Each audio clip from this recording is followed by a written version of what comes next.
Literally, enlightenment means to have the lights come on.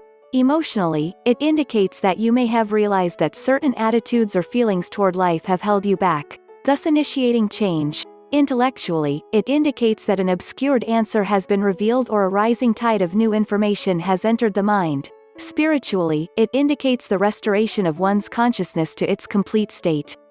I would assume that pretty much every adult is familiar with the above first three approximate definitions of the word enlightenment. It's when we arrive at the fourth of these that everything explodes.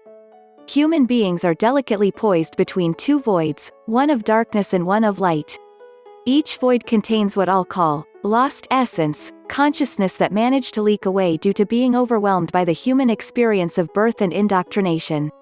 What we consider positive feelings slip into the light and what we consider negative into the dark.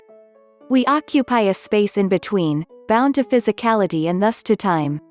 This creates an overall feeling of separation from self out of which we've collectively developed a projected heaven and hell and symptomatic habits such as praying to goodness to save and protect us from bad and so on.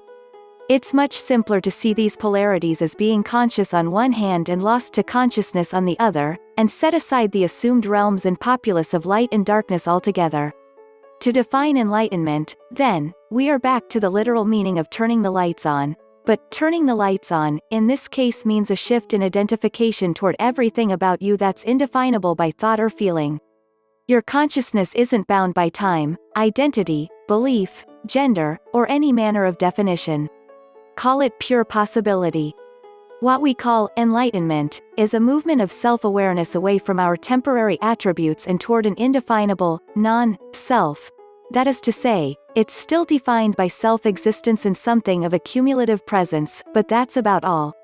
The sensations accompanying this are varied and there is no one way of getting there. Your arrival will be unique to you, but ultimately it will return you to what has always been and will always be.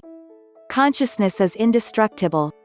So then, the dropping away of time and time-related accumulations is what's called spiritual enlightenment. It is a tremendous out-breath of the sense of self. I am, therefore I am. Our attempts to define it are symptomatic of our own attachment to self-definition, and as long as we attempt to define it we will never actually arrive there, as the requirement of arrival is the dropping of self-definition. This is why enlightenment is such a paradox. There's another paradox of enlightenment too, concerning its results, which is what to do with oneself once you reach that indefinable state. It's impractical to try to remain there. It's very blissful and beautiful, but you've been born to a human body, bound to time, space, and the medium of material resource. Regardless, some people believe it to be the end-all and do try to remain, removing themselves from society and its obligations and distractions. Notice that I used the word believe, however. It's not enlightenment to try and stay there, it's an addiction to bathing in goodness. It's also an attempt to define oneself as enlightened. Hey, though, what can be bad about bathing in goodness? You have a body for a reason. I love chocolate cake, but what can be bad about eating only chocolate cake? Anyone who attempts it will eventually find his or her body speaking out in revolt. Therefore, people who try to remain in an enlightened, transcended state, floating above the lowly, and in possession of the big answers and wide perspectives, will often have an evident dark side as well: emotional issues, development of spiritual ego, adherence to rules or superstitions concerning the singularity of path, control issues, special sensitivities, narcissism, anger issues, etc. when dealing with the world. Bathing in goodness is great until you begin to draw negative emotions from yourself toward those you perceive to be taking you out of it. Blaming isn't enlightened. So, perhaps, then, there's a step of enlightenment beyond liberation of consciousness, the realization that consciousness is never really liberated in life until life's unconscious impulses are flushed out of the shadows. If you'll remember, near the start of the second paragraph I spoke of human consciousness being poised delicately between two voids, the light, unbound consciousness, and the dark, unconsciousness.